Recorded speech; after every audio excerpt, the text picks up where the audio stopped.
Antes que nada, bienvenidos en nombre de la Maestría de Derecho Empresarial de la Escuela de Posgrado de la Universidad de Lima a este evento, la regulación de mercados digitales en Europa, promoviendo o sustituyendo la competencia. Nuestro director de la maestría, Rey Meloni, no nos puede acompañar, así que me pidió dupletear hoy día de host y de panelista. Espero no incurrir en algún acto de autopreferencia como los que vamos a discutir hoy día. Eh, Hoy día me acompañan Fernando Araya, abogado por la Universidad de Concepción, doctor en Derecho por la Universidad de Chile, socio del estudio Lewin Abogados y director del curso de Política de Competencia, Datos y Regulación en Mercados Digitales de la Universidad Diego Portales. Muchas gracias, Fernando. Fernando va a comentarnos un poco el mercado y los desafíos que le dan a esta norma, la Digital Markets Act o Ley de Mercados Digitales. Posteriormente, Lucía Villarán, eh, que es abogada por la Pontificia Universidad Católica del Perú y máster en Derecho por la Universidad de Michigan. También es, como ustedes saben, socia del estudio Bular Falla Escurra y docente del curso de Derecho a la Competencia en la Maestría de Derecho de la Empresa de la PUC. Eh, nos va a conversar Lucía, nos va a comentar Lucía sobre el enfoque que tiene esta norma. ¿Es regulación o es norma de competencia? Y qué interesantes cuestiones surgen a partir de esta. Y finalmente, quien habla, ¿no? Voy a comentar un poco sobre los posibles efectos no deseados que tiene esta norma. ¿Por qué estamos hablando, antes de darle paso a Fernando, que va a hacer una exposición, por qué estamos hablando, pues, tres abogados latinoamericanos, dos peruanos y un chileno sobre esta norma europea? Pues por una sencilla razón. Las normas de competencia alrededor del mundo están enormemente influenciadas por lo que pasa en Estados Unidos y en Europa, y en la Comunidad Europea. En paralelo a esta norma en Estados Unidos se están discutiendo esta norma europea, se están discutiendo en Estados Unidos normas bastante similares, ¿no? Esas normas en Estados Unidos con acrónimos siempre bien raros, ¿no? Que buscan crear mercados de aplicaciones abiertos o evitar la autopreferencia de determinadas plataformas digitales. Entonces, lo que pasa en estas jurisdicciones va a tener posiblemente impacto luego en la orientación que tomen nuestras autoridades de competencia o nuestros reguladores, nuestros legisladores también. E incluso si ello no pasara, algunas de las normas, de las obligaciones o restricciones que imponen estas normas, podrían cambiar el modelo de negocio de algunas plataformas digitales. Podría afectarnos como consumidores si Apple, si Google o si Amazon tienen que operar. Tengo acá, disculpen, una participante que quiere inmiscuirse, es mi hijita. Va a influir en cómo nosotros como consumidores recibimos estos servicios. Gracias. Ahorita termino contigo. Entonces es muy relevante para nosotros. Entonces, sin más introducción, perdón, una última cosa. Vamos a hablar los expositores en bloques de 20 minutos, luego de lo cual vamos a dar el pase a preguntas del público. Entonces, sin más introducción, le doy el pase a Fernando Araya. Muchas gracias, Fernando. Si gustas, coméntanos si vas a compartir presentación. Creo que tú la proyectas, ¿cierto? Sí, muchas gracias por la presentación e introducción, Mario. Para mí es un honor poder participar en este seminario en línea organizado por la Escuela de Posgrado y la Maestría en Derecho Empresarial de la Universidad de Lima, a quienes también extiendo mis agradecimientos por estar acá exponiendo. Espero que lo que les voy a presentar les resulte atractivo. Se ve ahí en pantalla, ¿no? Perfecto. Perfecto, se ve bien. Bien. La ponencia que me correspondió a mí se denomina Fallas de Mercado y los desafíos tras la Ley de Mercados Digitales o Digital Markets Act, como se le conoce, la DMA simplemente, ¿no? Y me gustaría estructurar la presentación en los siguientes capítulos, ¿no? Muy breves todos ellos, más que nada invitarlos a reflexionar. Primero, en torno a tres momentos cruciales en la historia del derecho de la competencia, y las ideologías tras ellos, ¿ya? Ser conscientes de las ideologías que estaban tras esos tres hitos en el desarrollo histórico del derecho de la competencia.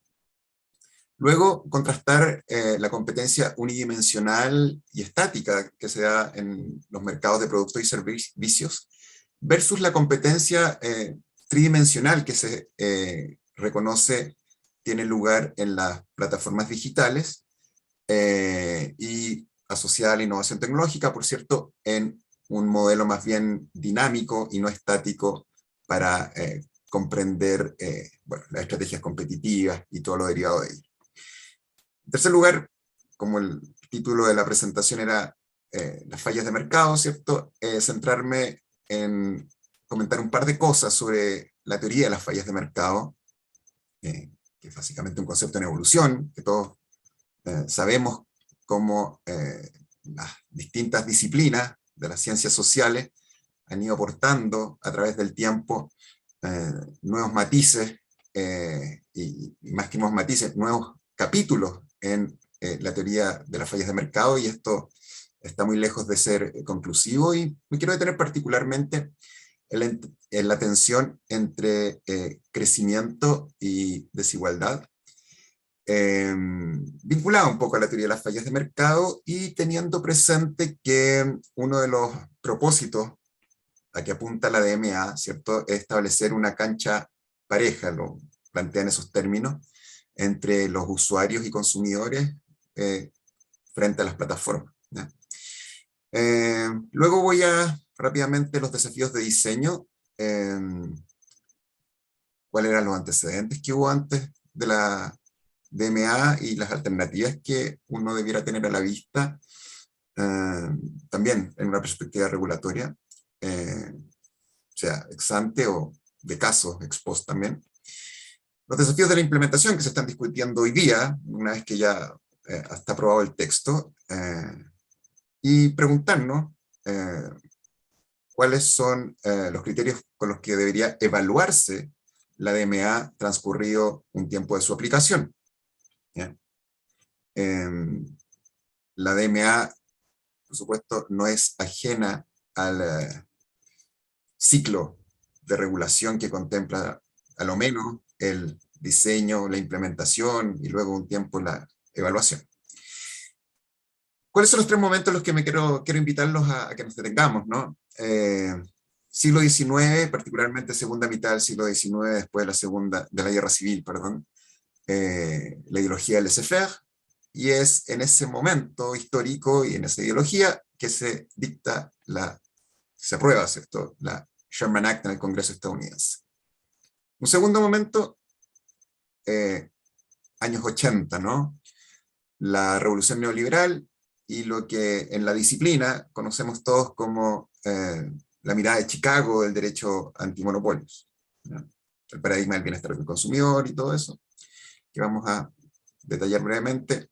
Y en tercer lugar, el momento en que estamos hoy. El derecho de la competencia y las plataformas digitales lo denominé, pero también, porque evidentemente no es el único desafío que está enfrentando hoy día el derecho de la competencia, y es bueno tenerlos presentes todos, o los más significativos, porque lo que vamos a proponer, ¿cierto?, que en contraste a lo que fue por lo menos la revolución neoliberal y el Chicago Antitrust, estamos viviendo una época de pluriobjetivos, ¿cierto? La necesidad de hacer converger, muchas veces con un área de instrumentos, distintos objetivos de política pública, ¿no?, medioambientales, de género, etc. Me voy al siglo XIX, con dos citas. Una de un conocido tratadista en derecho antimonopolios y otra de un biógrafo del primer gigante de la industria, ¿cierto?, de la segunda revolución industrial, la revolución del acero, del ferrocarril, etc. Leo la primera cita. La mayor contribución de la economía política clásica a la teoría del derecho constitucional fue la doctrina fundada en la 14ª enmienda, que fue adoptada en 1868, ¿no?, del debido proceso sustantivo, el substantive due process, que de modo efectivo constitucionalizó la repulsión de la economía clásica a la intervención estatal en la economía. Todos se acordarán, seguramente, además de alguien le debe sonar el famoso fallo Lochner, que es un poco posterior, de la primera década del siglo XX ya, pero que hizo carne, ¿cierto?, esta doctrina del substantive due process en estado mínimo, un estado no interventivo. Entonces, desde el punto de vista ideológico y a nivel constitucional, estaba consagrado el laissez-faire, y significaba Estado no intervengas. Y los líderes, que en ese momento los principales eran líderes de los gigantes empresariales que se venían desarrollando, ¿cierto?, eran los que pensaban también. Aquí vi la cita. Con la expansión de extensas líneas de ferrocarril y el fortalecimiento del poder federal durante la guerra civil, los radicales comenzaron a pensar en el gobierno, como un posible contrapeso al poder empresarial. Vanderbilt se había mantenido comprometido, como siempre, con el laissez-faire. Tal como señaló a los periódicos en más de una ocasión, su principio orientador era ocuparse de su propio negocio. Y todo lo que le pedía al gobierno era que lo dejaran trabajar tranquilo.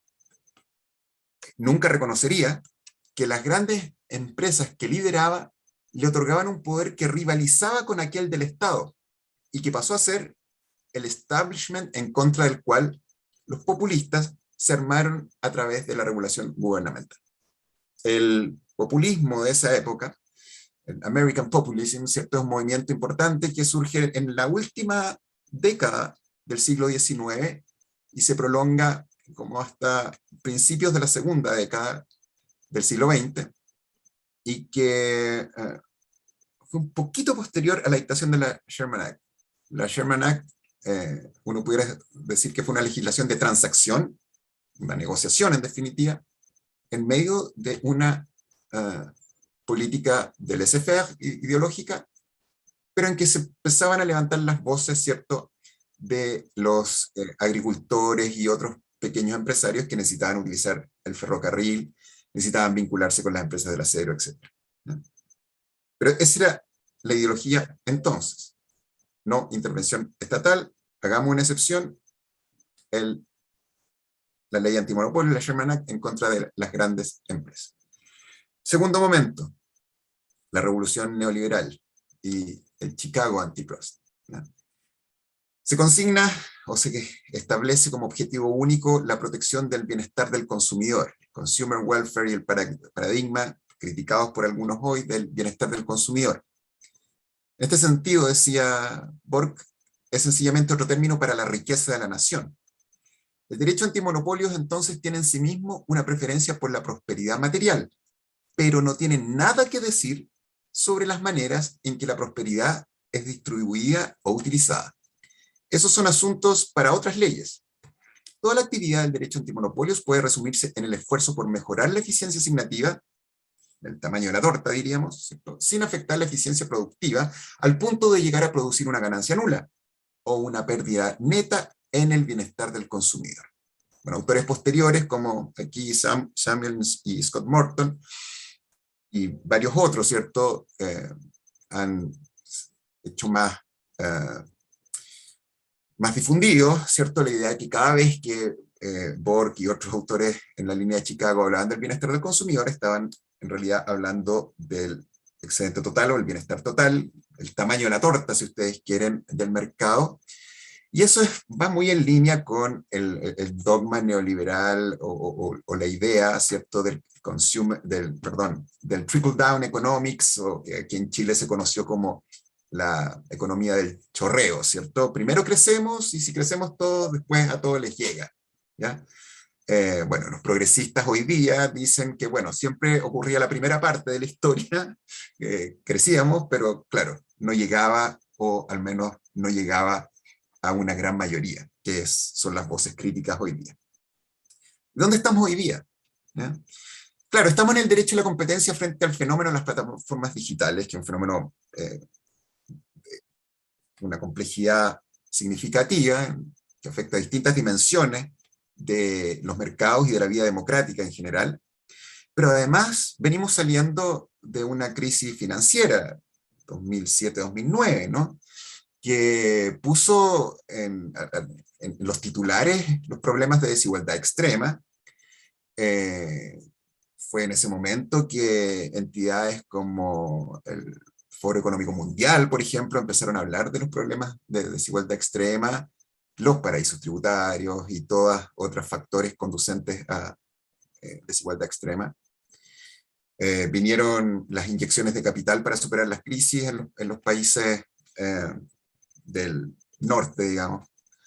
Y después nos tocó la pandemia, ya somos conscientes de la crisis climática y de biodiversidad, después vino la guerra, quiebres en cadena de suministro, inflación, bajo crecimiento, polarización política, cosa de que vean un poco la prensa local a propósito de lo que tenemos este 4 de septiembre acá en Chile, la votación de la propuesta de nueva constitución para conocer lo que es la polarización política que estamos viviendo nosotros ahora, pero no es monopolio nuestro, en varios países de la región están viviendo situaciones parecidas. Entonces, ¿hay algún paradigma ideológico dominante en este contexto?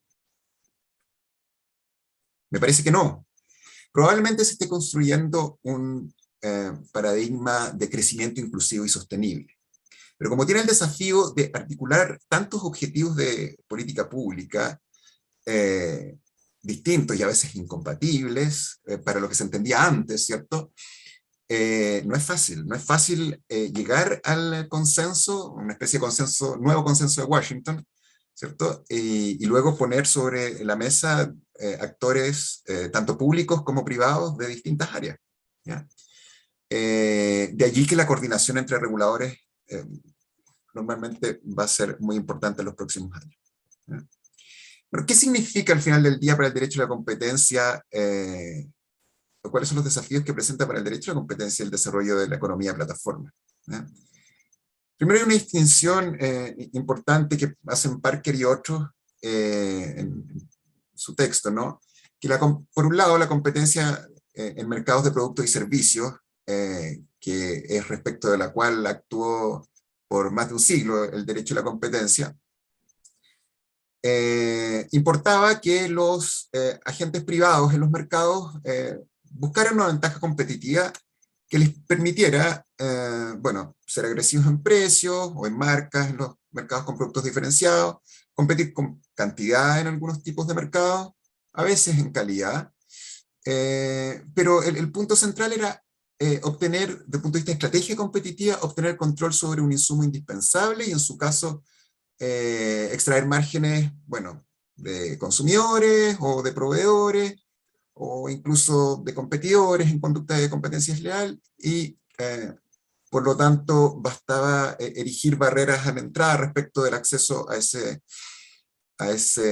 insumo indispensable para producir, o generar barreras conductuales para afectar la competencia en el mercado, afectar los precios, afectar la cantidad, eventualmente la calidad. Era un modelo más bien estático, ¿cierto? Si producto de la intervención en sede de libre competencia se esperaba que los precios fueran a disminuir o que la cantidad de productos fuera a aumentar, bueno, la intervención era más o menos justificada si ese cambio era, digamos, significativo. El cambio esperado era significativo en relación a los costos que importaba la intervención. Entonces, cuando pasamos a entender un poquito la economía de plataformas, bueno, allá las grandes barreras a la entrada acá son los efectos de red, ¿ya? Los efectos de red cruzados, ¿cierto? Porque en una plataforma básicamente lo que hace es aunar demandas de dos tipos, o segmentos de demanda de dos tipos que se reúnen bajo una misma organización y se coordinan por una misma organización, y a mayor cantidad de demandantes por un lado de la plataforma, más incentivos hay para que haya una cantidad y tracción por el otro lado de la demanda, por el otro segmento de demanda que converge en la plataforma, ¿ya? Y la tridimensionalidad de que hablan estos autores, ¿cierto?, es que hay competencia entre plataformas. Claramente eso es posible, y hemos visto, bueno, por ejemplo, que Facebook desplazó a MySpace en su momento como plataforma de red social, y hay otro ejemplo como para poner sobre la mesa. Pero los grandes, y esa competencia entre plataformas tiene algunas diferencias con el análisis de competencia en mercados de productos y servicios, pero todavía no es tan significativo para los desarrollos que justifican la DMA.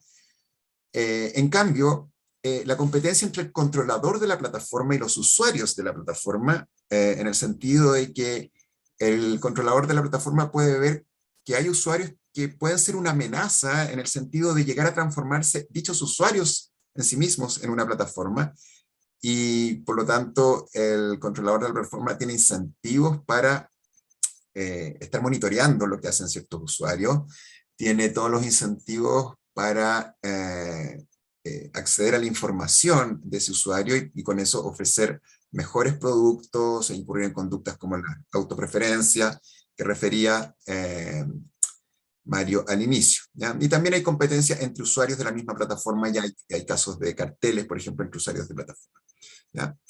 Lo otro, entonces, como en tecnología, ¿cierto?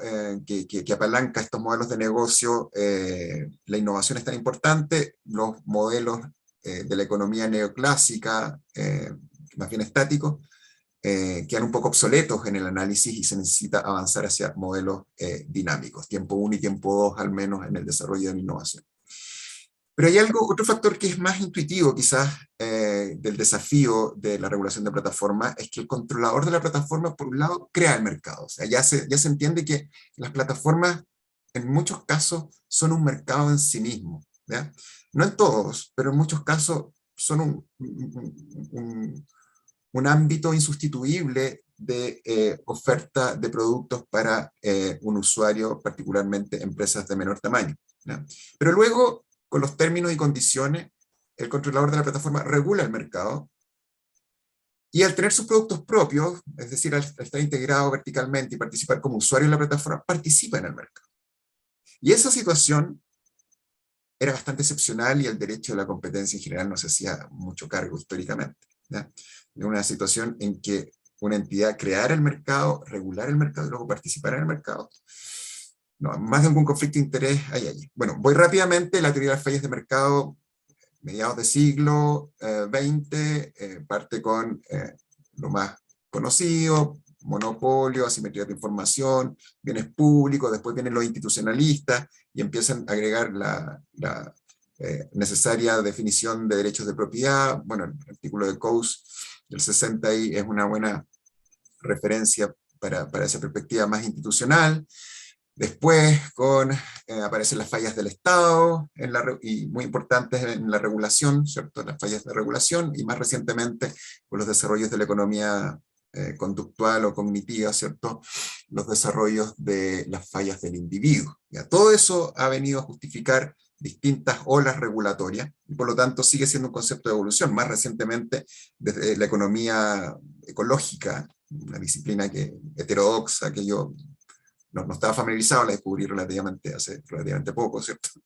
También han desarrollado su propio modelo de teorías de fallas de mercado, que al final la justificación es, la existencia de fallas de mercado es la gran justificación tras la intervención estatal en la economía. Y hasta ahora, la idea de poder de mercado era la justificación de competencia, de derecho de competencia. Tenía que existir un poder de mercado, esto es la capacidad para controlar los precios o para excluir competencia. Pero justamente hoy día se está estudiando, bueno, si no es ese poder de mercado en sentido estricto, en el sentido que acabamos de referir, sentido neoclásico si ustedes quieren, ¿qué poder el que está justificando la intervención? Y ahí hay trabajos recientes, por ejemplo en la OCDE, también Ioannis Liano ha estudiado, bueno, otras formas de poder que justifican la intervención en sede de libre competencia, particularmente formas de poder en el contexto de plataformas y en el contexto de ecosistemas, ¿ya? Entonces, fallas de mercado vamos a seguir encontrando, y nuevas teorías de fallas de mercado.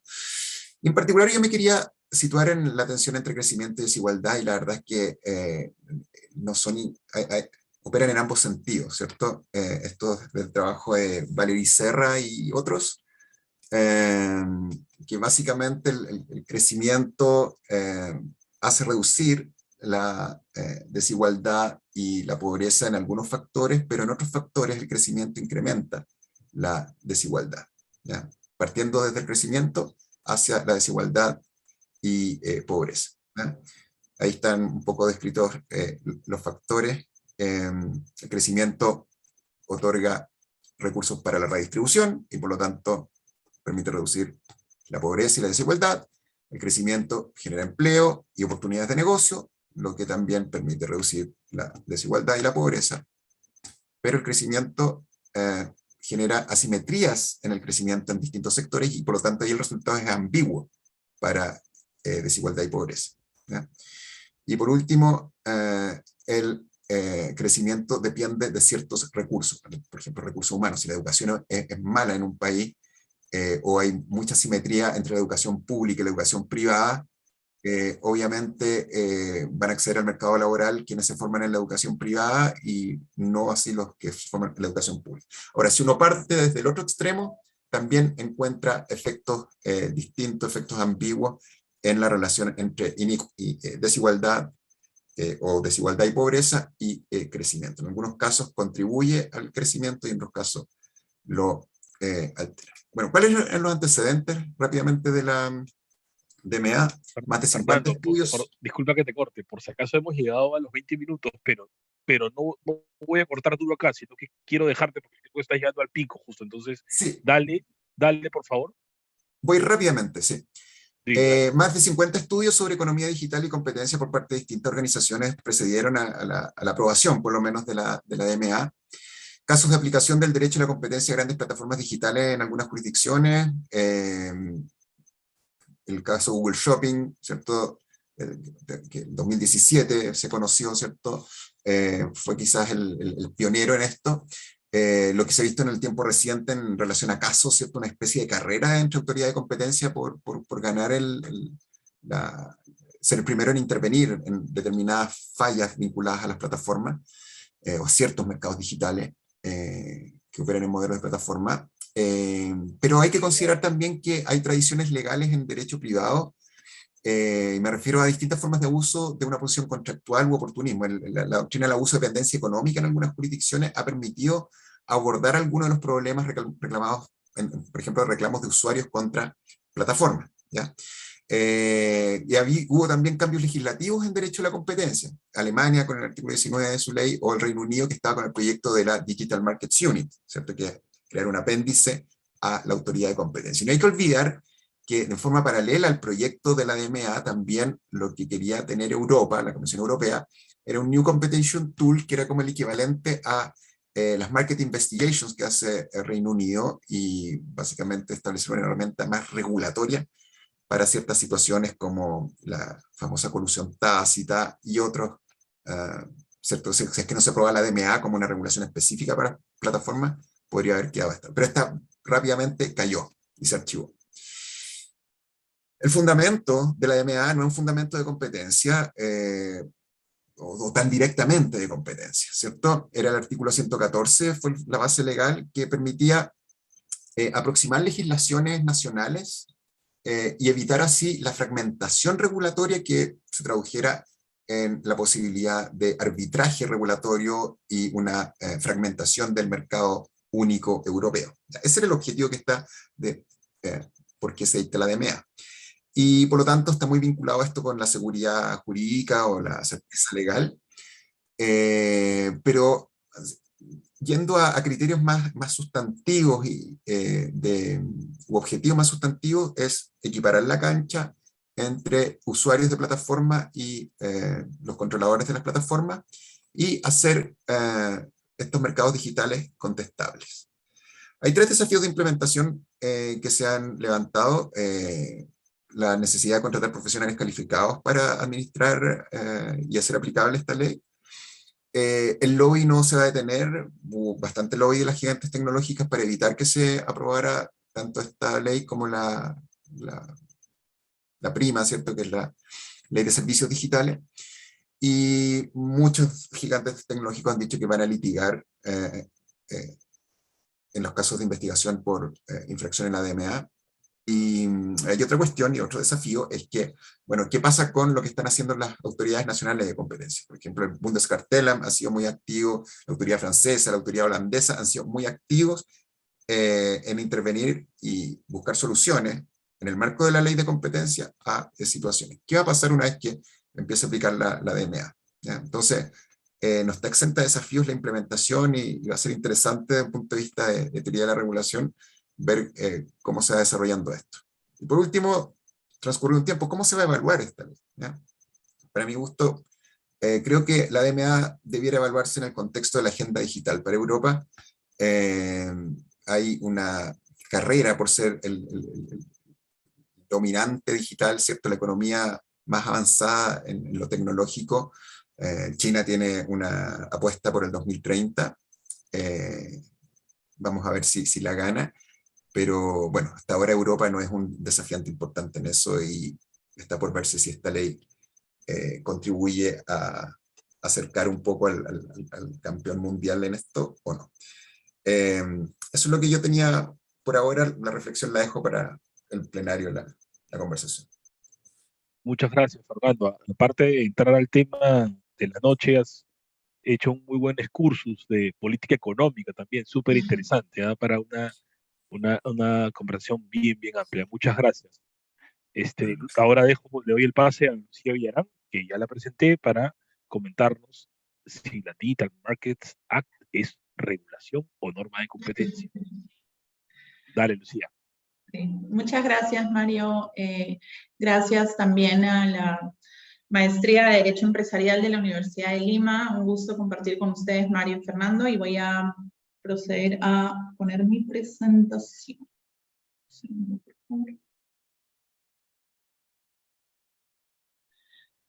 ¿Me avisan si se ve?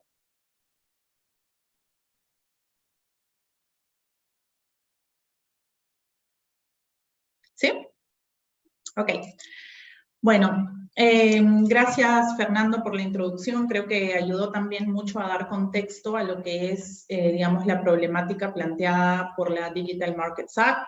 Yo voy a ir un poco, digamos, más al punto de aquellas obligaciones impuestas por la DMA, pero creo que es importante también reflexionar sobre algunos de los aspectos planteados por Fernando en relación con cuáles son los objetivos que están detrás de la Digital Markets Act. ¿Estamos ante objetivos de competencia o estamos ante objetivos de distinta naturaleza, ¿no? Porque eso de alguna manera va a permitir un debate sobre si los instrumentos adoptados por la Digital Markets Act son los adecuados o son en exceso intervencionistas. Entonces simplemente voy a ir muy brevemente por el contexto de aprobación y los casos que precedieron a su aprobación. Creo que Fernando también ha dado un overview sobre esto. Voy a también hacer una breve introducción sobre el tema de regulación ex ante y normas de competencia y, digamos, dónde se sitúa la DMA en este contexto. Y, digamos, el core de la presentación va a ir un poco sobre las principales obligaciones de la DMA y las implicancias de estas obligaciones desde la perspectiva de competencia, para concluir con algunos apuntes finales en aras de la reflexión que seguro después también vamos a profundizar. Entonces, Fernando creo que ya ha dado un buen overview sobre esto. Esta es una norma central, fundacional, digamos, en lo que es la nueva visión de la Comunidad Europea, de la Comisión Europea, hacia dónde van estos mercados, que son mercados sumamente trascendentes. Evidentemente, no ha estado exenta de debate. Existen, digamos, posiciones encontradas respecto a la conveniencia de regular a las plataformas, los instrumentos que deben ser utilizados para tal propósito, la oportunidad y, digamos, las medidas específicas que se tienen que tomar. Como ha señalado Fernando, también existe una, si se quiere, ola de intervención regulatoria que no solo pasa por los casos tramitados ante la propia Comisión Europea, sino también por iniciativas regulatorias en jurisdicciones que son muy relevantes, digamos, en términos de marcar la aguja hacia dónde se dirige la normativa de competencia. Está Alemania, está el propio Estados Unidos, una jurisdicción tradicionalmente, si se quiere, más liberal, que también está evaluando. Entonces, este es un fenómeno, digamos, que ha merecido ya la atención de las autoridades de competencia y sin duda ha generado en particular la DMA un intenso debate sobre su necesidad, su oportunidad y sus instrumentos. Se ha señalado también, Fernando lo ha señalado, que es, digamos, importante también considerar que existe un contexto previo. y entrando a esto más desde la perspectiva de competencia. Es decir, existe un contexto previo en el que, digamos, han existido casos de las autoridades de competencia sobre precisamente las plataformas digitales y donde las normas de competencia han sido utilizadas precisamente para sancionar conductas de las propias plataformas. Entonces, digamos, la pregunta es, y un poco también parte de la necesidad digamos, o parte un poco el título de mi propia presentación es, efectivamente, las normas de competencia se han quedado cortas, digamos, para lidiar con las plataformas digitales, y en ese contexto era necesaria una regulación como la DMA, o precisamente, digamos, esta regulación ya establece obligaciones que son demasiado intervencionistas y debería existir simplemente la normativa de competencia para poder afrontar esta problemática.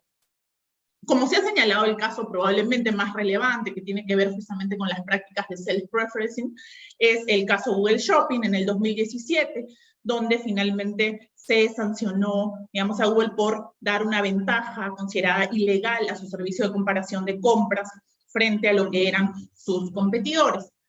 Y también han existido casos contra las otras plataformas, contra Facebook, contra el propio Amazon, también relacionadas con la aplicación de condiciones más favorables a sus empresas o, digamos, proveedores vinculados, lo que ha generado, digamos, también, y ha sido insumo en el proceso de decisión de la DMA. Los casos son, en algunos casos, explícitamente mencionados en los documentos sustentatorios, en las exposiciones de motivos, para señalar que la problemática existe. Sin embargo, como vamos a ver, la DMA busca alejarse un poco de, digamos, esta problemática y señalar la necesidad de la existencia de la norma, a pesar de que la normativa de competencia tiene plena vigencia y aplicabilidad en estos mercados. Y aquí quisiera, digamos, entrar a una disquisición que no busca ser teórica, pero que creo que es un punto importante que también ha tocado Fernando, que es el relativo a, bueno, ¿cuáles son los objetivos de la DMA? Porque uno puede decir, el objetivo de la DMA no es un objetivo de competencia. Y ciertamente, si uno revisa los documentos sustentatorios de la DMA, encuentra precisamente que, digamos, existen una multiplicidad de objetivos ahí señalados. Y quizá, en particular, llama la atención el uso de digamos, el uso de los términos de, digamos, de poner el suelo parejo, si se quiere, y el de garantizar la contestabilidad de los mercados digitales, ¿cierto? Entonces, es importante esto porque si nosotros pensamos que la DMA está destinada, es una norma aprobada con la finalidad de corregir fallas de mercado, entonces estamos ante una regulación de naturaleza económica. Y es una regulación de naturaleza económica que es mucho más intervencionista que las propias normas de competencia, que también son un instrumento de regulación económica, pero que ciertamente plantean un enfoque ex post. Entonces, es necesario, digamos, cuando una entidad plantea una intervención en los mercados de la naturaleza y magnitud de la planteada por la DMA, establecer precisamente cuál es la necesidad de establecer esta regulación, que es más intervencionista, cuando existen estas normas de competencia.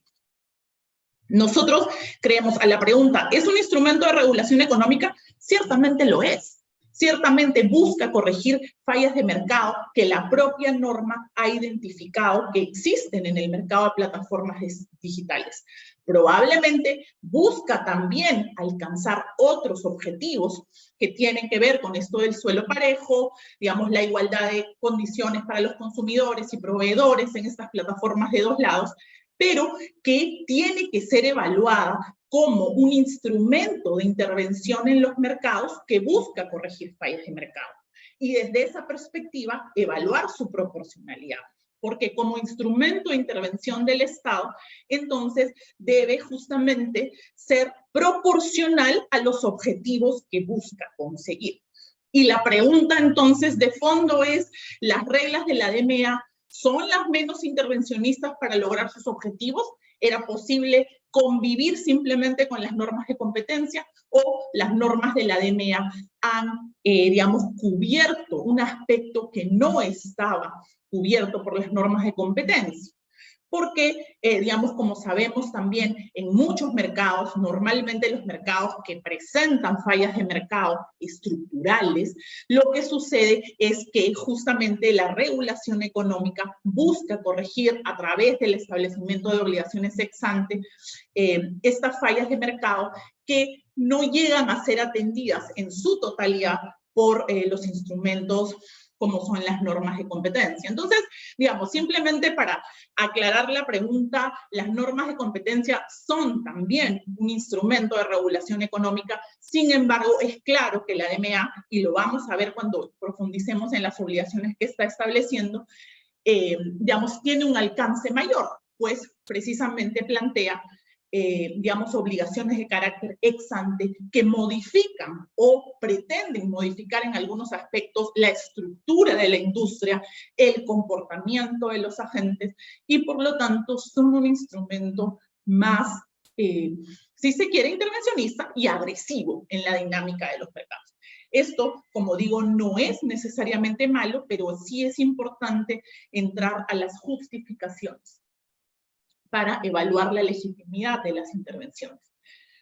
Un poco el foco, digamos, de mi presentación busca señalar por qué es necesaria la DMA, o en todo caso, qué dice la DMA respecto a su necesidad cuando ya existen normas de competencia. Y aquí nuevamente volvemos al concepto de prácticas desleales y falta de contestabilidad en el sector digital, que es un poco la premisa de intervención y que por eso nos lleva a cierta confusión conceptual respecto, ¿estamos hablando de problemas de competencia o estamos hablando de problemas de otra naturaleza? Lo que también señala, y esto lo ha dicho Fernando, la DMA, es precisamente que si la Unión Europea no interviene en este dinámico mercado, lo que se va a generar es una fragmentación del mercado.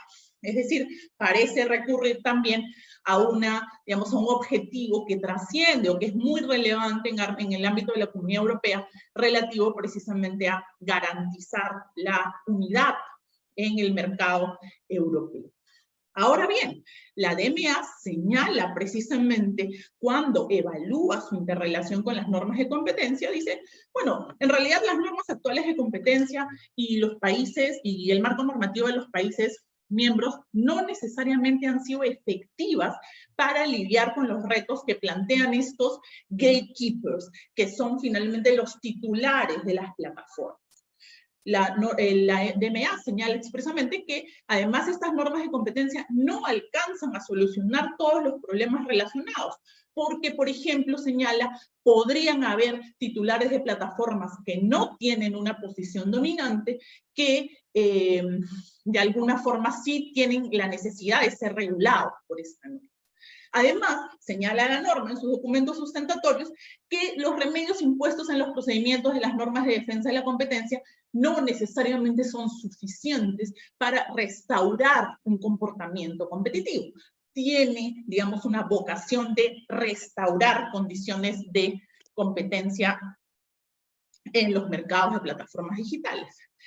Y también señala, evidentemente, y esto es clásicamente una ventaja de la regulación ex ante, es decir, estos procedimientos son muy extensos, requieren una definición de mercados específicos, requieren un análisis caso por caso, y más bien la necesidad en este caso es de decisiones rápidas y oportunas, porque estamos, como decimos, ante un fenómeno global. ¿Cuáles ahora, digamos, estos son los objetivos, si se quiere, más explícitos, ¿no?, de la aprobación de la DMA? Si también uno sigue indagando en estos objetivos o en las exposiciones de motivos, claramente la Comisión señala los mercados digitales exhiben características únicas, es decir, habla de una configuración de los mercados. Pensando nuevamente en este objetivo de contestabilidad y poner el suelo parejo, cuando ya indagamos en las premisas detrás de la aprobación, bueno, en realidad también se están refiriendo a las características inherentes de este tipo de mercados. hablan de economías de escala, ¿cierto? Externalidades de red extremas que demandan soluciones regulatorias ad hoc. Sin embargo, digamos, una de las premisas de intervención de la DMA es que no es necesario un análisis ad hoc y de mercados específicos para, en este caso, determinar la necesidad de la intervención regulatoria. Cabe la pregunta entonces, ¿los efectos anticompetitivos no deben probarse? Es un tema que también vamos a dejar, digamos, en el debate posteriormente. Y obviamente también trasciende, como ya lo he señalado, a la justificación de la DMA, el hecho de que en estos mercados se necesita una respuesta regulatoria ágil y preestablecida. Estamos entonces implicando que el enfoque ex post, en este caso, puede ser demasiado costoso. Y como señalábamos, los remedios tienen que ir más allá, o así lo señala la DMA, de simplemente, digamos, los que son impuestos en el marco de las normas de competencia.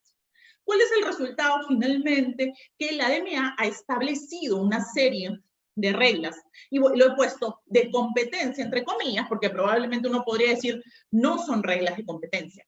Para mí sí lo son, adelanto mi opinión sobre el tema, para estos mercados en particular. Son una serie de reglas de competencia ex ante.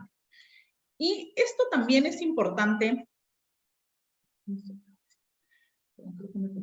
Sí, aquí también, o sea, digamos, quería justamente entrar un poco ya a no solo la declaración explícita de la DMA sobre cuáles son sus objetivos, sino también cuáles son los problemas que se vislumbran, es decir, cuáles son en la práctica, cuando uno lee el análisis de justificación de la DMA, los problemas que se traslucen. Y si uno quisiera hacer un símil con las normas de competencia, podría decir, oye, en realidad no nos estamos refiriendo a problemas que son típicamente de competencia en el sector digital. Es decir, en primer lugar, el fortalecimiento de la posición dominante de los gatekeepers respecto de las principales plataformas. Es decir, es muy clara en la racionalidad de la DMA que existe una preocupación respecto de estructuras de mercado que dificulten la contestabilidad. Y entonces es muy clara la preferencia por establecer medidas para que los competidores puedan tener acceso a facilidades o insumos controlados por los gatekeepers. Una típica problemática de competencia. El potencial traslado del poder de mercado de los gatekeepers de las plataformas que controlan hacia actividades relacionadas. El caso Google Shopping lo demuestra así.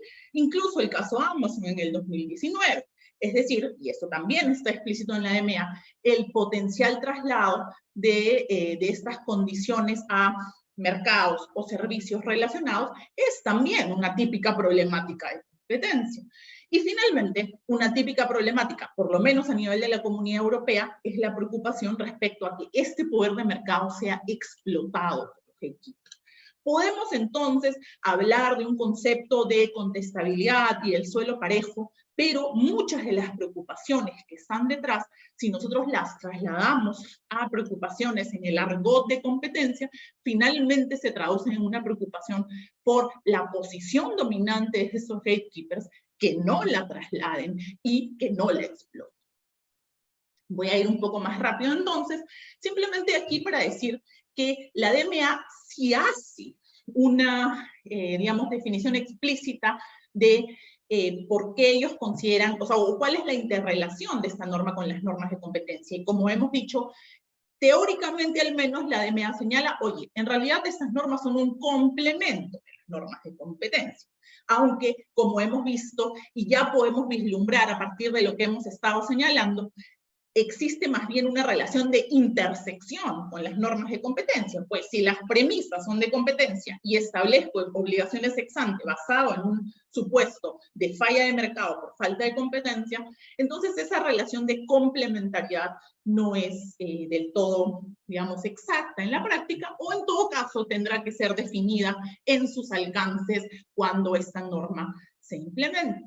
Esto, digamos, también es claro, no solo respecto a las prácticas anticompetitivas, es decir, teóricamente estas plataformas podrían estar sujetas a casos de abuso de posición de dominio, y también tiene un impacto respecto de la normativa de control de concentraciones, pues la DMA precisa que incluso cuando los umbrales no se cumplan, las operaciones que involucren adquisiciones en este sector tendrán que ser notificadas a la comisión para su evaluación. Es decir, establece un umbral, si se quiere, más bajo de lo que sería el propio umbral establecido por la norma de competencia.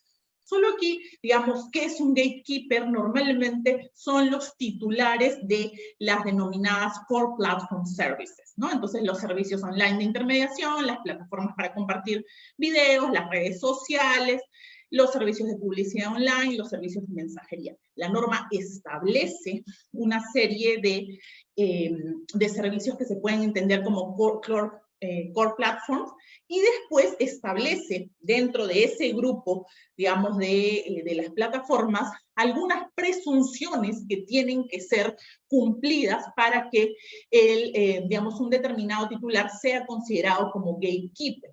Y básicamente, nuevamente, si vamos a lo que es la normativa y los criterios propios del derecho de la competencia, entendemos que un gatekeeper tiene que tener un impacto significativo, digamos, la plataforma tiene que tener un impacto significativo en el mercado, es un enlace importante entre empresas y usuarios finales y tiene una posición afianzada y duradera en el mercado.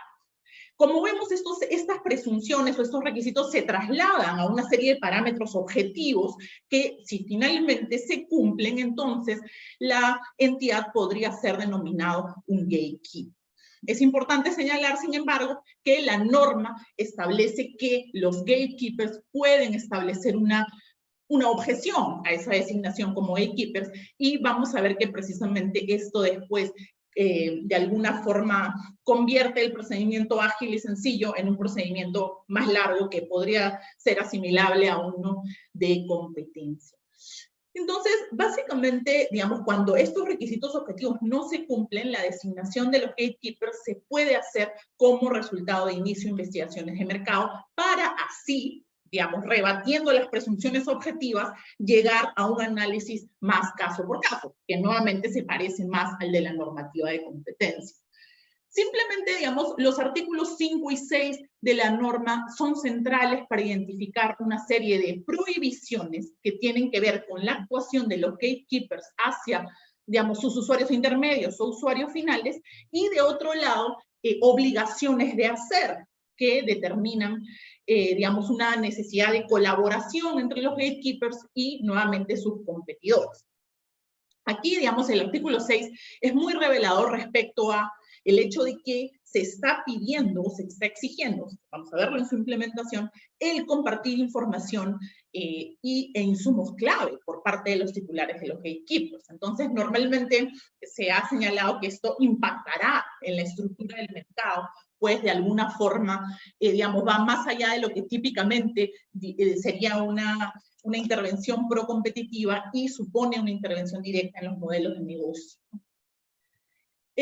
Voy a pasar esto simplemente, que son cuestiones más, digamos, más descriptivas de la norma, solamente para señalar, esto viene de críticas planteadas por Pinar Ackman, Pablo Ibáñez, por ejemplo, que de alguna manera señalan, oye, la DMA está relajando los estándares aplicados por las normas de competencia y otorga una preocupante discrecionalidad a la Comisión Europea para poder analizar, digamos, para poder establecer obligaciones a este tipo de plataformas. ¿Por qué? Porque si la problemática es de competencia, si estamos claros que estamos ante una falla de mercado, entonces la preocupación es que no se utilice ninguno de los instrumentos o definiciones del derecho de la competencia para determinar, digamos, el establecimiento de las obligaciones.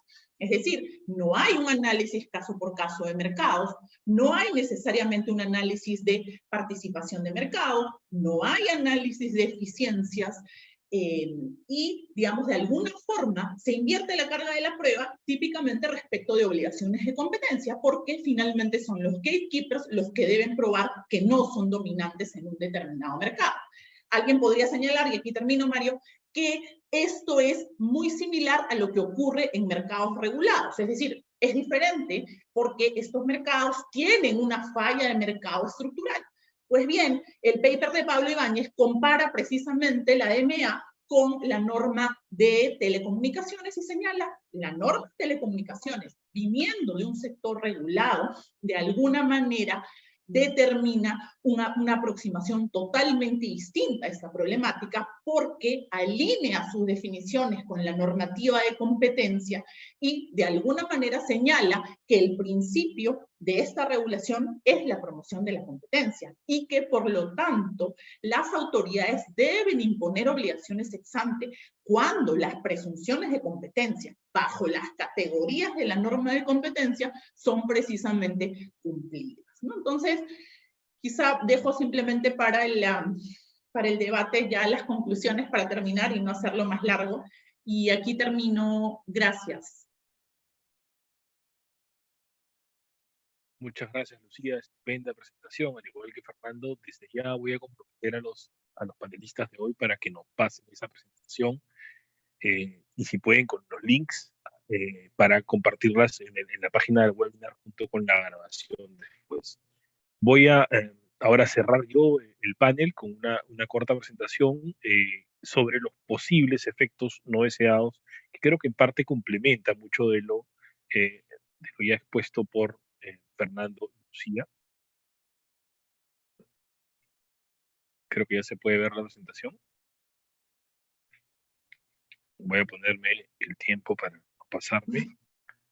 Claro, igual acá se aplica igualdad de condiciones. Ok, hoy día quiero hablarles sobre los efectos no deseados. Creo que el título, ¿no?, es un poco autoexplicativo. Voy a estructurar la presentación de la siguiente manera: conversar sobre algunas ideas o conceptos preliminares, luego exponer algunas reglas de la DMA, que las voy a pasar muy rápido porque ya Lucía nos ha dado dos buenos pedazos de esas reglas, ¿no? Y luego conversar sobre lo que es el núcleo de presentación, los posibles efectos no deseados de esta regulación, y cerrando con algunas reflexiones finales. Quiero hablarles de tres ideas preliminares. El primero es un símil, ¿no? Habla de la ley del caballo. Este pantallazo que ven ahí es un artículo del juez Frank Easterbrook de la Escuela de Chicago, a la que cuando definía las escuelas Fernando, yo culpable, en gran medida un profesor muy querido me decía mi Chicago Baby, ¿no?, para no decirme Chicago Boy cuando era alumno, me ganeteaba, ¿no?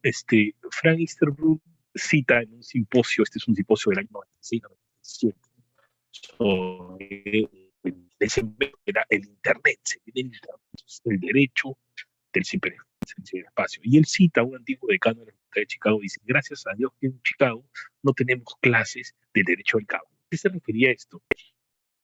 Que en realidad los campos que enriquecen al derecho son aquellos que tienen una vocación omnicomprensiva. Por eso ellos decían: estoy orgulloso de enseñar derecho y literatura, derecho y economía, ¿no? No hay derecho del caballo porque la mejor forma de entender lo que pasa cuando tú usas un caballo es entender derechos reales, derecho a los contratos, derecho a la responsabilidad civil. Y en cada uno de esos campos, con vocación de aplicación general, entiendes mejor qué pasa cuando tú transfieres algo, cuando te accidentas con algún bien, o cuando, digamos, nace un bien de otro, como un pequeño caballito, un pequeño potro de una yegua, ¿no? Entonces es mejor tener este derecho general. Y un poquito la idea crítica para esto usaba la símil Easterbrook, es decir, oye, no necesitamos una ley para cada nuevo fenómeno. Y yo he usado este título antes para referirme, por ejemplo, en Perú, no sé si pasaba en Chile, Fernando, tienes, ¿no?, ley para los taxis por aplicativo, una nueva ley Uber, ¿no?, ley del dron, ley del comercio electrónico, ¿no? Y sin ánimo de descartar, ¿no?, la necesidad de una nueva regulación de manera tajante, pero lo cierto es que hay una especie de horror al vacío legislativo. Surge un nuevo fenómeno económico, perdón, y decimos: oye, no está regulado. Pero claro, uno puede hablar de regulación en sentido estricto, como Lucía bien ha definido, regulación económica, como califica Viscusi y Harrington en su manual, ¿no?, versus regulación social, ¿no?, regulación económica de una industria en particular. Pero ojo, en sentido lato, regulares, cuando yo digo, por ejemplo, en derecho de propiedad está regulado en el Código Civil, ¿no? Algo ya está regulado. Entonces, y nos olvidamos que estos fenómenos económicos nuevos sí tienen normas generales que muchas veces, o sí les aplican normas generales que muchas veces son suficientes. Entonces, tú tienes, por ejemplo, el comercio electrónico. Entonces, si tú ya tienes una ley de competencia, una ley de protección al consumidor, una ley de protección de las personas, un derecho de contratos, que lo que hace, siempre nos olvidamos, los contratos son fuente de derecho y tienes unos buenos términos y condiciones que regulan de manera satisfactoria ese, este fenómeno, no necesitas una regulación. Nuevamente, no es que yo quiero sacar la discusión, pero ese ejercicio, el problema cuál es que ese ejercicio ni siquiera se hace y automáticamente se quiere decir que porque existe un nuevo fenómeno necesitamos una nueva regulación. Acá lo planteo de manera general, no necesariamente hablando de la Digital Markets Act, ¿no? Ahora, ¿por qué hay demanda y oferta de nuevas leyes? Eso es interesante. Y hay una conjunción de factores políticos, económicos, tiene que ver al empresariado, políticos, la academia, ¿no? Cuando sale un nuevo fenómeno, la academia primero, ¿no? La academia es sexy, vende, ¿no? Nuevas áreas. Los profesionales a veces, uy, nueva área de expertise, yo la quiero crear. Entonces empezamos a crear cápsulas donde no necesariamente es necesario. Entonces, acá un poquito haciendo eco de lo ya mencionado por Lucía, tenemos fallas de mercado que eh, justifiquen que se regule de manera puntual una regulación sectorial en sentido estricto de las plataformas digitales, desde mi humilde opinión, no. Como dice Fernando, el concepto de falla de mercado puede ser dinámico. Y ojo, uno habla de la teoría económica, desde la escuela de Chicago y desde economía ortodoxa, y dice que las fallas de mercado son justificaciones para la regulación.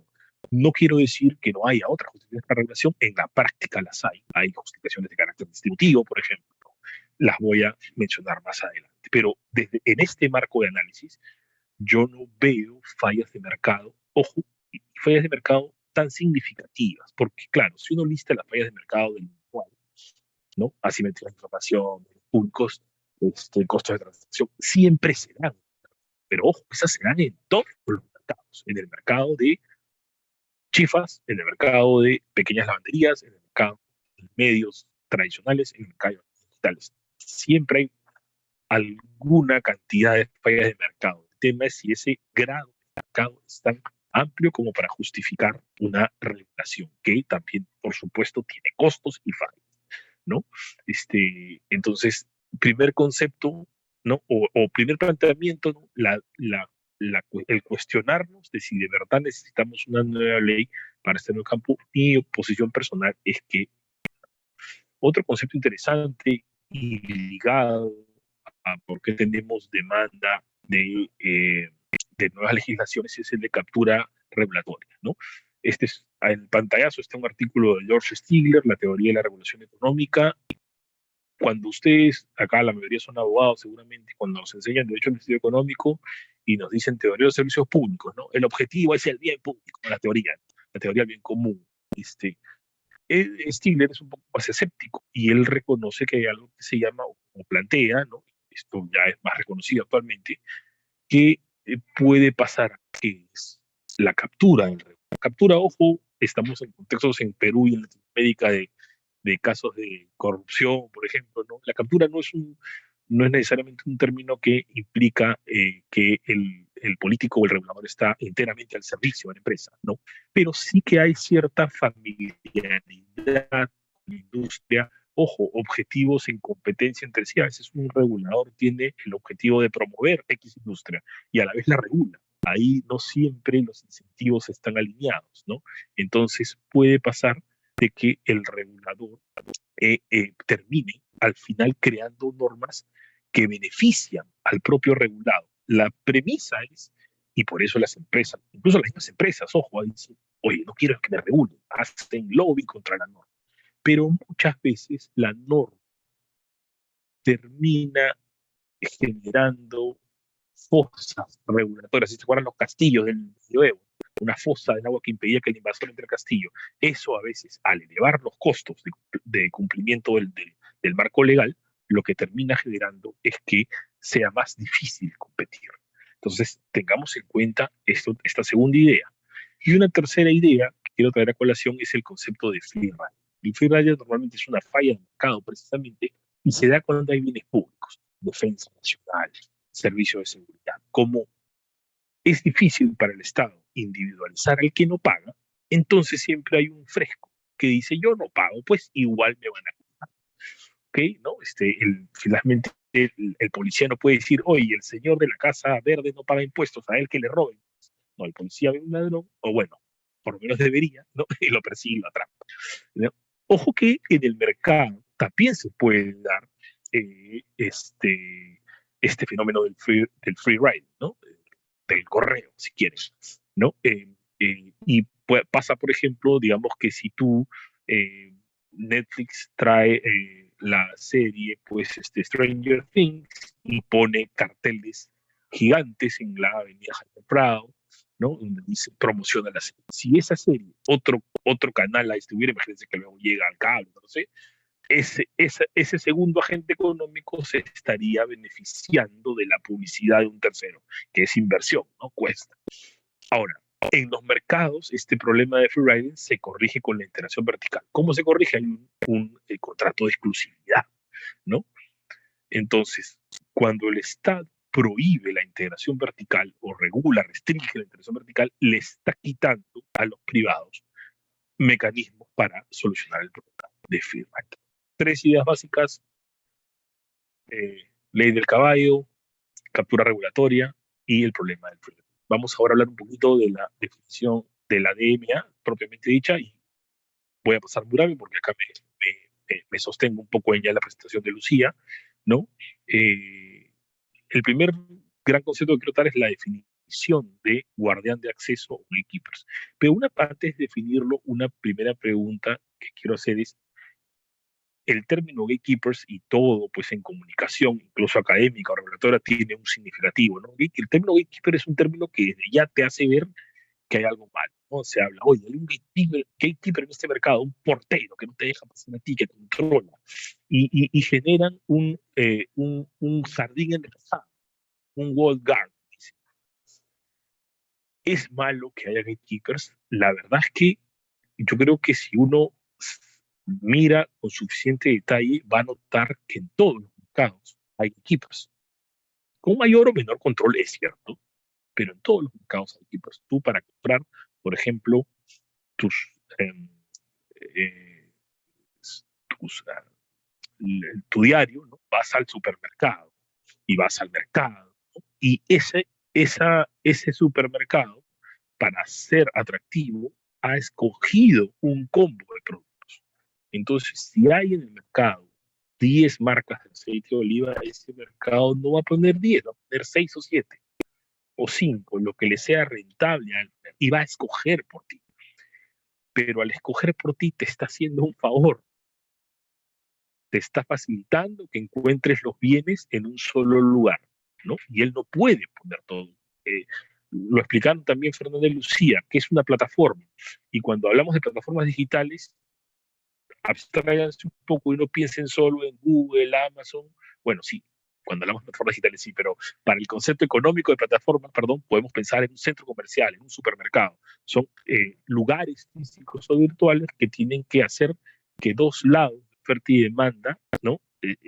Digamos, ser atractivo para esos lados. Entonces, no es per se malo que haya control. El control también te facilita, ese gatekeeper te facilita el control de calidad, ¿ok? Y una cosa interesante que hace la DMA es decir, yo pongo un requisito.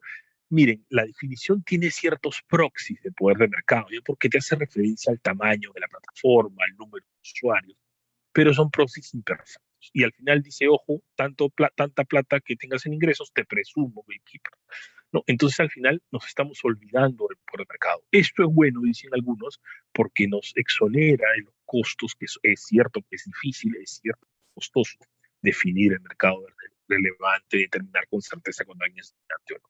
¿Ok? Pero la pregunta es, ¿a qué costo? yo creo, acá nuevamente, en mi opinión, que no tiene por qué ser sencillo. Está bien que sea difícil.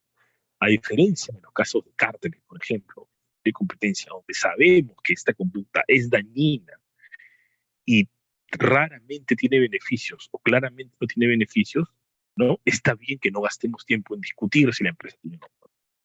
Porque claro, un cártel, de repente si se cartelizan las dos panaderías de la esquina, perdón, que no, que no tienen un impacto en el precio, y por eso en algunos países hay lo que se llama la regla del mínimo, ¿no? No tendrá efecto. Pero la mayoría de las veces decimos, no, yo sanciono los cárteles per se. Ok, no voy a discutirse por acá. Pero el problema de no discutir esto es que podemos caer en falsos positivos, ¿no? En sancionar conductas que son eficientes, las vamos a sancionar como negativas, como perjudiciales solamente cuando no las son, y eso es un problema porque no solo, ¿no? Hay doble daño, no solo le ponemos la multa a la empresa, sino que nos privamos a los consumidores de ciertas prácticas que pueden ser beneficiosas. Y acá entro a detallar, ¿no? Por ejemplo, está prohibido en la ley el self-referencing o la autopreferencia, ¿no? ¿Qué es eso? Por ejemplo, cuando Google, tú buscas zapatillas para correr, Google te puede sacar en los resultados la página de la misma marca de zapatillas, la página de Amazon, la página de platanitos.com en Perú, ¿no? Pero además te puede poner primero, ¿no? Las páginas que están con publicidad, ¿no? Que también es un negocio, o incluso más arribita, en una cajita, las páginas de Google Shopping, que es su propio servicio de venta, ¿no? Entonces acá se está autoprefiriendo, ¿no? Pasa también con Apple. Apple Sistemas Operativos también está en la definición de esta forma, ¿cierto? Entonces Apple, por ejemplo, cuando te da la pantalla de arranque, cuando recién configuras tu iPhone, te pone su servicio Music acá y su servicio TV acá, que compiten pues con Netflix, con Disney, o compiten en este caso con Spotify, ¿no? Entonces, Apple puede hacer eso o no. Algunos casos se podrán, otros no, es discutible. La pregunta es, ¿esto es negativo para los consumidores? ¿Le da una desventaja competitiva a Spotify y le da una ventaja a Apple? Sí, es cierto, le da una ventaja, ¿no? Acá también es importante reconocer algo. Cuando yo hago mi aproximación y crítica a la norma, parto también de un marco ideológico. este, el objetivo de la norma es hacer que el mercado sea más contestable. Eso lo traduce con hacer que el mercado sea más justo. Yo no creo que el objetivo de la norma de competencia deba hacer que la competencia sea justa. Debe permitir que quien tiene una ventaja competitiva la explote, ¿no? Y va a ser injusto para otro competidor, pero va a beneficiar al mercado y al consumidor. ¿Okay? Entonces, es importante ver si esto está generando un efecto negativo, ¿no? Prohibición del uso cruzado de data, ¿no? Por ejemplo, Amazon, ¿no? Que tiene data de tus compras, puede usarla para el servicio de publicidad y ellos también venden. Amazon, aparte de vender y comprar, ¿no? Tú entras y compras ahí libros, zapatos, lo que sea, también ofrece a sus consumidores tu atención, tú que estás ahí en la página, y vende. Cuando tú usas Amazon, le das información de lo que te gusta y por eso ellos te dan publicidad muy bien targeteada, ¿no? Eso creo que en principio es eficiente porque nos da eh, información sobre los bienes que nosotros buscamos. Igual Google, que tiene, por ejemplo, Google Maps, con su criterio de búsqueda, te puede ofrecer, ahora ustedes, yo creo que es beneficioso para el consumidor, ¿no? Uno a veces se pone paranoico y dice, uy, tiene mi data, pero cuando tú googleas algo, ya te da lo que está cerca de ti, panadería, ya está, ¿no? Entonces, es eficiente en principio, ¿no? Obligación de permitir el bypass de plataformas. Acá me explico porque es un poquito más complicado y yo también estoy en tiempo, todavía tengo tiempo. No sé si se han dado cuenta ustedes, pero imaginemos que estamos en un iPhone y cuando tú compras dentro compras, no sé, un juego, más niveles, por ejemplo, o eh, en, este, en Spotify pasas de la versión libre a la versión pagada, tú compras desde tu iPhone. Y ahí Apple cobra una comisión que suena bastante cara, 30%, ¿no? Ahora, Apple no prohíbe que tú si quieres te vas, te compras el Spotify en la web y luego lo uses en tu celular. Y ahí no cobra 30%. Igual Kindle, tú compras el libro en la web, en tu explorador, y lo usas en el iPhone. Eso no te impide. Pero, por ejemplo, Amazon no te permite comprar directamente en la app del iPhone. ¿Por qué? Porque le tendría que pagar a un 30%, ¿no? Entonces, lo que está diciendo, y Apple lo que hace, ojo, es no prohíbe estos cruces, pero lo que dice es, oye, de mi app directo no le pongas un link, no te jales al consumidor afuera, ¿no? Eso se llama en inglés anti-steering. Entonces, la pregunta es, ¿eso es malo?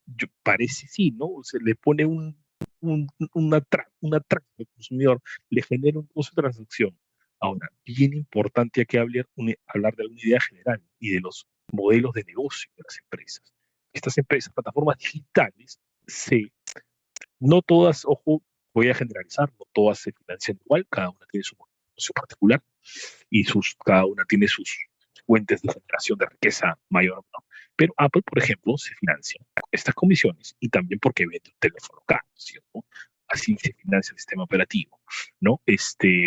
Amazon se financia básicamente, bueno, ahora con su nube, ¿cierto? Pero en general del sistema de compra y puede financiar otros servicios. Entonces, la pregunta es, si le quitamos esta fuente de eso, ¿no? Y que no estamos regulando precios, las plataformas per se, ¿cómo van a redistribuir estos costos? ¿No? Entonces la pregunta es, oye, entonces ahora que voy a tener que pagar, o por ejemplo, eh, voy a ir a las si le prohibimos a Amazon usar datos o a Google usar datos, entonces me van a cobrar ahora por suscripción siempre, ¿ya? Eh, Hay que ver entonces cómo esto va a impactar en los consumidores en términos de costos. Ojo que muchas de las plataformas, no todas digitales que estamos mencionando, son gratuitas, ¿no? Entonces, eso es un beneficio, ¿no? Una última para mencionar la portabilidad de los datos, ¿no? Y una cosa que esto regula también la DMA, ¿no? que yo quiero preguntarme, ya lo conversaba en otro foro, es, ojo que, ¿de quién son estos datos? ¿No? Porque una cosa son los datos de la persona como tal, mi teléfono, mi correo electrónico, no sé, mi cara en esas apps que te miden la fisonomía para entrar ¿no? Con la cara, ¿no? Esos son datos personales claramente. Ahora, pero ¿qué pasa, por ejemplo, en mi historia de transacciones con Amazon?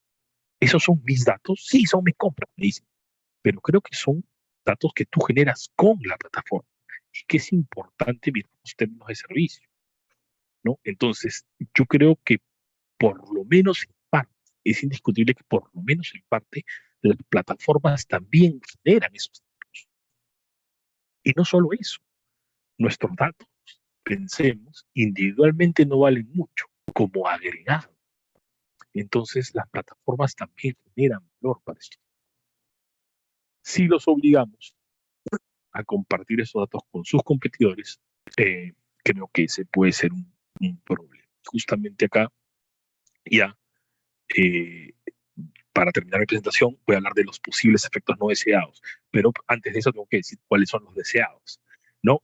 Mencionó Fernando muy bien, acá yo no lo he puesto, el objetivo de la norma sí está claramente establecido en el sentido de, y eso aparte es lograr el mercado único digital, siempre es particularidad de la legislación de la Unión Europea, porque esa es Unión Económica, ¿no? Pero también la norma, y en el título pone, fomentar la innovación y más contestabilidad y más competencia. Esos son los deseados, pero tenemos efectos no deseados, ¿no? Que son, la norma prevé una consecuencia, un supuesto de hecho, la consecuencia legal, ¿no? Y eso va a pasar de repente si la norma dice comparte la data, comparte la data. Pero si esa obligación puntual va a generar lo deseado, es otro cantar, ¿no? Hay un análisis muy interesante de David Tise y Henry Watty que justamente, ojo, y citan el propio análisis costo-beneficio de la Unión Europea. Hay una entidad, ¿no? Se llama el Board de Análisis de Impacto, donde dice, oye, no estás analizando bien, ¿no? En primer lugar, le dice, ojo, acá retrocede un poco, pero le dice, los costos que ha generado esta supuesta falta de competencia no los has documentado, ¿no? Pero aparte, el estudio documenta cómo han medido bien, están asumiendo que porque va a pasar esta ley, los europeos van a invertir más en innovación y desarrollo, ¿no? cuando en realidad tienes que pensar una cosa bien importante. Esto no es que es un efecto que yo pueda documentar, no hay evidencia todavía, pero hay que mirarlo. Es, si yo como plataforma tengo que compartir mis activos o la data que genero, ¿qué incentivos tengo para generar o para darle valor a esa plataforma en primer lugar? ¿No? Eso es bien importante. Y hay que tomar en cuenta también que estas empresas a las que yo les estoy poniendo una regulación asimétrica que va a ir en detrimento posiblemente de su posición competitiva, también invierten en Europa. Google tiene centros de tecnología en Suiza, Rumanía, Italia, ¿no? Amazon lo mismo. Entonces, podríamos ahí terminar afectando la innovación.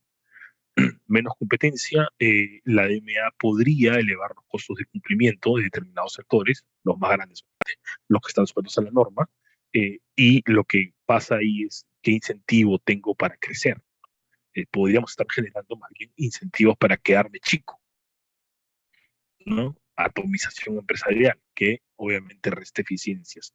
Yo sé que las normas no son comparables, pero ahí tienen un tallazo de los efectos competitivos o anticompetitivos, mejor dicho, que tuvo el GPDR, la norma de protección de datos que no sé si ustedes conocen, es bastante estricta, bastante exigente. Entonces, lo que hizo la GPDR, ¿no?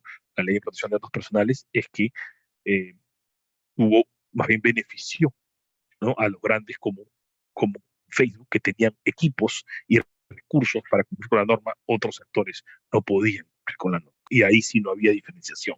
¿No? Nuevamente, aclaro, no son normas totalmente comparables, pero es un ejemplo del efecto anticompetitivo, ¿no? También podrían haber efectos no deseados, y acá, ¿verdad? Bastante directos, bastante claros, creo, en perjuicio del consumidor. Habría que medir cuánto sería, pero creo que sí son claros. Es que va a haber menos targeting, que yo creo que el targeting a veces es molesto. A veces la gente dice, oye, qué fea publicidad, me mandan de publicidad,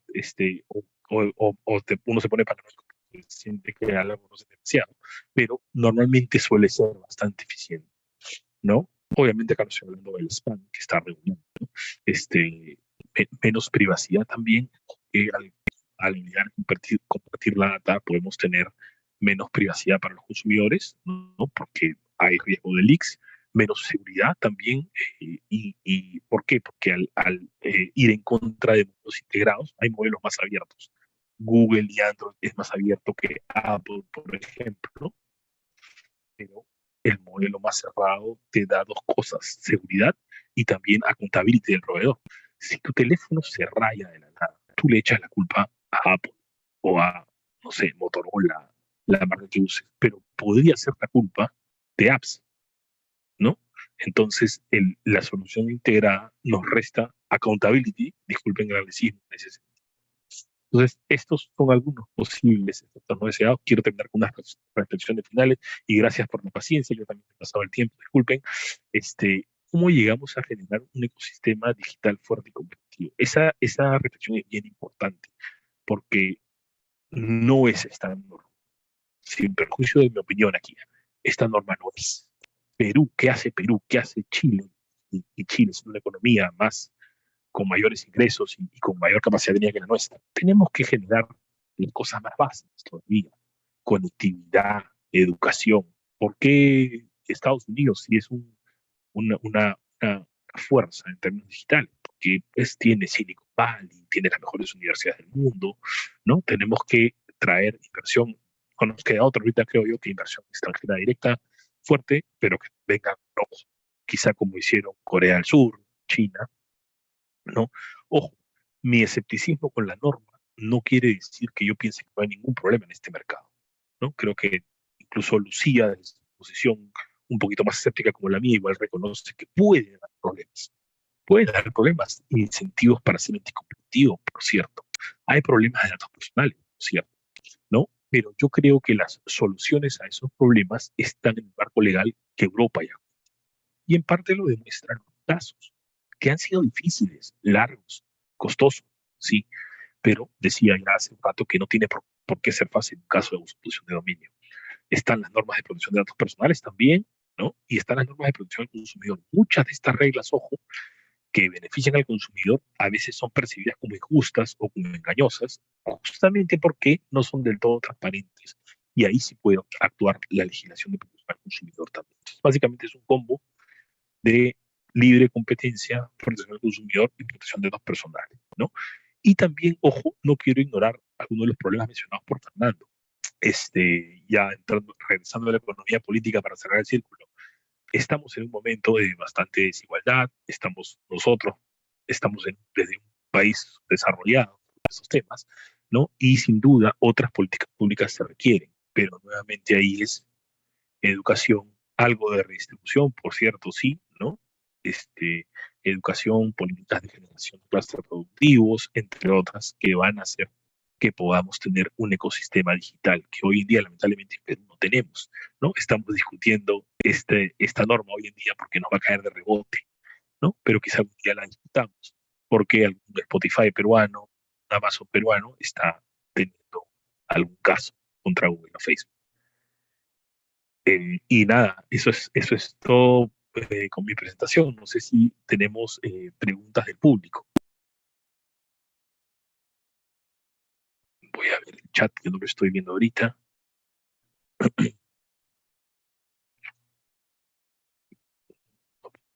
Chat. Ay, sí.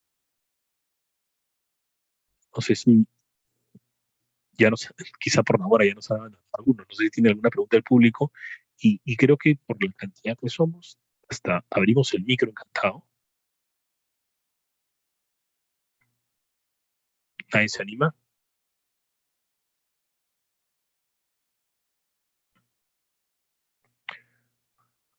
Están tímidos hoy día los participantes, pero ni modo, quiero aprovechar eh, unos minutos entonces. Yo quiero darle el micro de nuevo a Fernando, a Lucía, y en el mismo orden que expusimos, para de repente algunas ideas, hubo alguna alusión o de repente el punto que precisar complementar. Dale, Fernando. Sí, bueno, me parece que una de las cosas a tener presente, y así lo decía en una audiencia ante el Congreso Andrea Coccelli, el director de la Competition Markets Authority de Reino Unido, es primera vez en la historia que las autoridades de competencia, no solo en el norte, sino también en nuestra región, enfrentan monopolios globales, ¿ya? En las distintas industrias, en el mercado de las tiendas de aplicaciones, el mercado de la publicidad digital, el mismo marketplace de venta minorista de productos, ¿cierto? Amazon ya avisó que el próximo año inicia operaciones en Chile. Por el momento se está extendiendo con los servicios en la nube. Entonces, hasta ahora, por lo menos en Chile, la aproximación de las autoridades de competencia en los casos, en una gran mayoría de casos, ha sido referir que los mercados digitales que le correspondió analizar en cada caso son incipientes, no justificarían una intervención especial y no ejercerían, por lo tanto, ni recibirían una presión competitiva en el mercado en el que se desenvuelve. Entonces, por lo menos desde el lado nuestro, de Chile, la intervención ha sido más bien relativamente baja en relación a, no sé, Brasil, que bueno, tiene un continente en sí mismo, y México, ¿ya? Que han tenido una estrategia digital como autoridades de competencia un poquito más explícita, un poquito más agresiva. Aquí en una guía reciente de análisis de operaciones de concentración se incorporaron algunas reflexiones sobre mercados de plataformas digitales, ¿ya? Eso es un avance, y hay un caso en contra de las aplicaciones de transporte urbano de pasajeros, también que hoy día está pendiente en la Corte Suprema de ser resuelto. El tribunal rechazó la demanda, eh, pero la Corte Suprema tiene que pronunciarse ahora. Rechazó la demanda sin mucho análisis del mercado de plataformas y si las aplicaciones de transporte urbano de pasajeros eran o no una presión competitiva y pertenecían o no al mismo mercado que los taxis, eso. Mira, yo creo que una de las grandes interrogantes que debiéramos hacer, ¿no? Los países de la región es cuál es el instrumento óptimo para abordar estos temas, y cuál es el reparto de competencia entre lo que hacen los privados y lo que hace el sector público. Una de las cosas que creo que las presentaciones no fueron mencionadas es que el private enforcement respecto a la DMA, esto es, que los privados puedan promover la aplicación de las reglas, hacer cumplir las reglas de la DMA, entiendo que es inexistente, digamos. Es una, la aplicación de la DMA está concentrada en esta nueva supercomisión, la comisión con el nuevo staff encargado de aplicar la DMA. Y no sé si para el caso nuestro, con lo deteriorado que están las finanzas públicas, el presupuesto fiscal de muchos de nuestros países, sea un equilibrio conveniente en el estado actual. Es cierto que, por otra parte, los casos de plataformas digitales son complejos, pensando en la posibilidad de llevarlos adelante desde el mundo privado. Pero quizás con algunas medidas que incentiven mejor la aplicación privada del derecho de la competencia, considerando los desarrollos de la economía digital, podría hacer más sentido que, por ejemplo, legislar, traer una especie de DMA a nuestros países con lo caro que resulta, o con la inversión significativa de recursos que implica implementarla, ¿no? Quizás un término intermedio desde el punto de vista de lo público, y lo discutí el otro día en una reunión, sería intentar que las autoridades de competencia fijaran una especie de lineamientos de prioridades de aplicación del derecho de la competencia en los mercados digitales. Quizás eso podría ser útil. Por ejemplo, ¿cómo van a entender la figura esta del self-preferencing o autopreferencia, que es tan cercana a la discriminación arbitraria, pero a la vez no? Bueno, ilustrábamos que en relación a fallos de la Corte Suprema recientes en Chile, que han adoptado una concepción de no discriminación bastante alejada de los textos de economía, una concepción de no discriminación más bien igualitarista. El self-preferencing tiene toda la cancha en Chile ya, por lo menos desde el punto de vista de las decisiones de la tercera sala de la Corte Suprema, como para ser condenado, y no se necesita ninguna ley, ¿no? Y fue, por cierto, a propósito de estructuras de plataforma, que en el caso eran medios de pago con tarjeta, ¿ya? Y por otro lado, hemos declarado en Chile, el tribunal, me refiero, y la Corte Suprema han declarado que sí pueden existir reguladores privados a cuyo respecto se aplica el derecho de la competencia y se le imponen multas a esos reguladores privados, ¿no? Y si decimos que las plataformas, bueno, al final del día son una especie de regulador privado, no habría problemas otra vez, está la base legal desde el punto de vista de jurisprudencia, ¿no? Al menos para ser perseguido ese tipo de casos en Chile sin necesidad de una ley. Pero sí sería interesante tener unos lineamientos para ver con qué recursos públicos van a encontrarse los potenciales afectados privados de parte de la Fiscalía. Ahora reciente, quizá el caso más interesante en el tiempo reciente es una denuncia que se presentó en materia de aplicaciones, perdón, de tiendas de aplicaciones, de App Stores, concentrado en los pagos dentro de la aplicación, en los pagos in-app. Vamos a ver en qué termina eso. La Fiscalía ya recogió la denuncia en el sentido de dar inicio a la investigación, pero tenemos para unos meses todavía para saber cuál va a ser el resultado de eso. Vamos a ver en qué se traduce. Quizás ese va a ser el desarrollo más importante del próximo año, seguramente.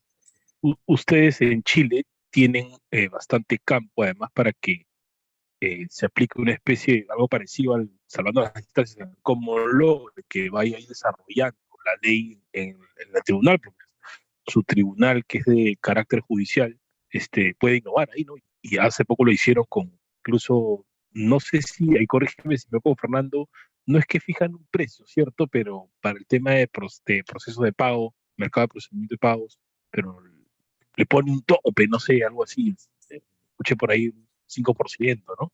A ver, lo que pasa es que en medios de pago hay varios procedimientos dando vuelta la tarifa o el financiamiento de cualquier red de pago se compone de tres componentes: el margen adquirente que cobra la empresa que se dedica a afiliar a los comercios, ¿cierto? La tasa de intercambio, que es lo que reciben como remuneración los emisores, y el costo de marca, que es lo que reciben como remuneración las redes de las marcas, ¿ya?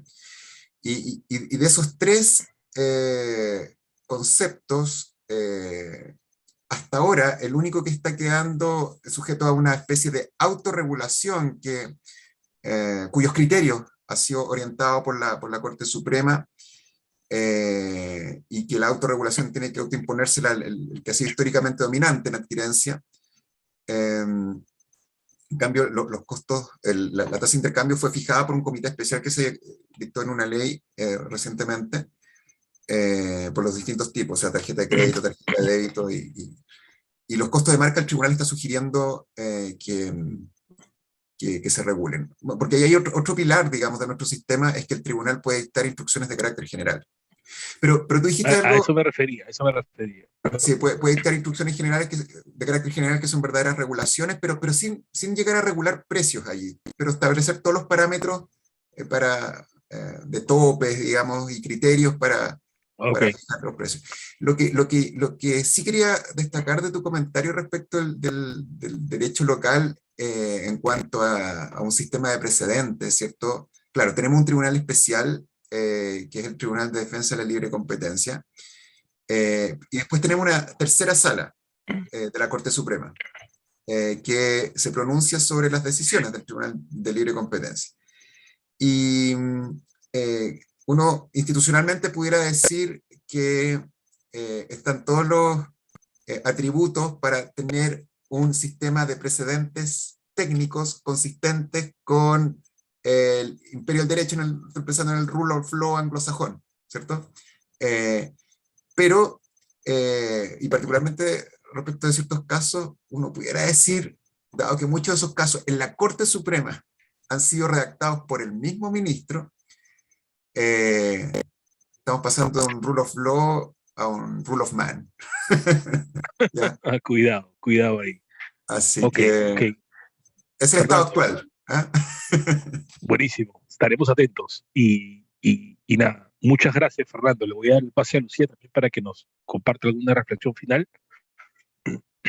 Sí, muchas gracias. Y creo que, digamos, más allá de la discusión sobre la DMA en específico y sus objetivos, creo que estamos en un tiempo de derecho de la competencia que merece precisamente las reflexiones sobre, digamos, los objetivos, los instrumentos, y que fenómenos como las de las plataformas son retadores en el sentido de que presentan efectivamente retos para las autoridades. Creo que ya se ha identificado que el reto de la implementación es probablemente el más grande que tiene la Comisión Europea, y digamos, cuánto de esto se va a implementar con alguna flexibilidad, cómo estas normas van a conversar con las categorías de competencia, es una cuestión que va a determinar también un poco los lineamientos y la efectividad de la aplicación de esta norma.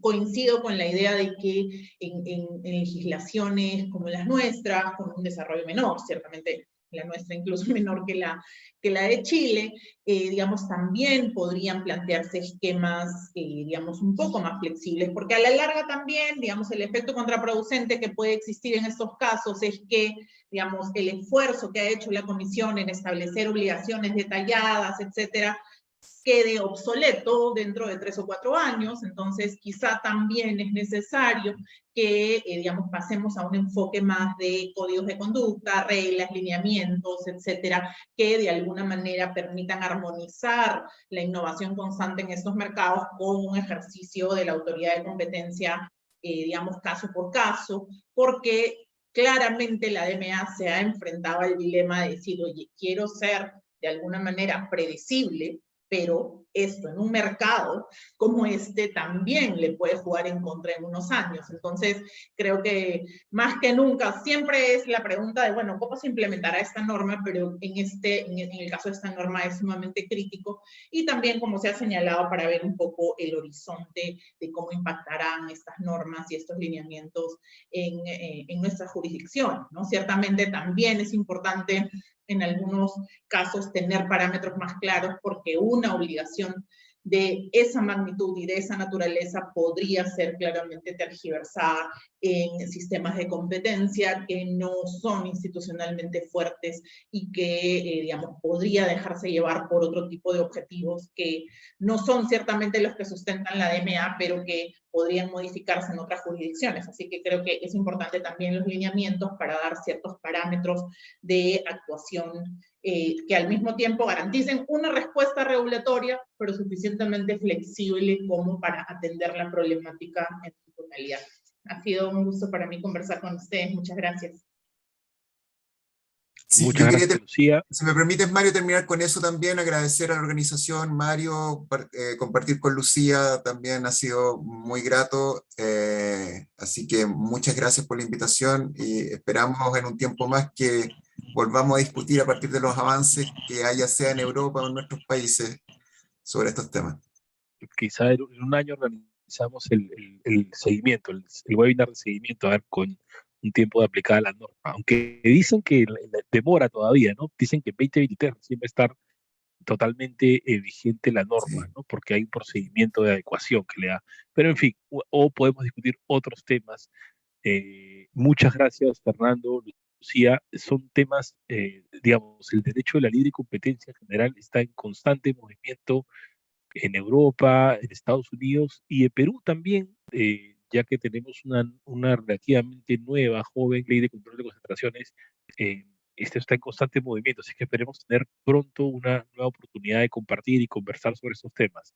Les agradezco mucho, Lucía, Fernando, y a todas las personas, gracias a los valientes que se quedaron hasta tarde, por acompañarnos. En nombre de la Maestría de Derecho Empresarial de la Escuela de Posgrado de la Universidad de Lima, muchas gracias y ya nos vemos. Gracias. Buenas noches. Hasta Buenas luego. noches. Chao, buenas noches a todos.